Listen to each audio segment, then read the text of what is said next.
আপনার বিশেষ করে 30শে জুন কুম্ভ রাশিতে শনি তার নিজের ঘর কুম্ভ রাশিতে অবস্থান করার সময় গ্রহদের গতির কারণে 30শে জুন থেকে সে কিন্তু সোজা পথে অবস্থান করবে কুম্ভ রাশি থেকে।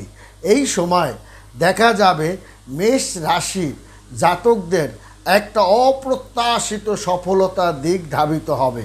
তাদের অপ্রত্যাশিত আপনার সাফল্যতা, প্রতিযোগিতামূলক কাজকর্মে সফলতা, চ্যালেঞ্জিং কাজে সফলতা, পরীক্ষাপাতিতে সফলতা এবং নতুন চাকরি বাকরি তারা কিন্তু পেয়ে যাবে।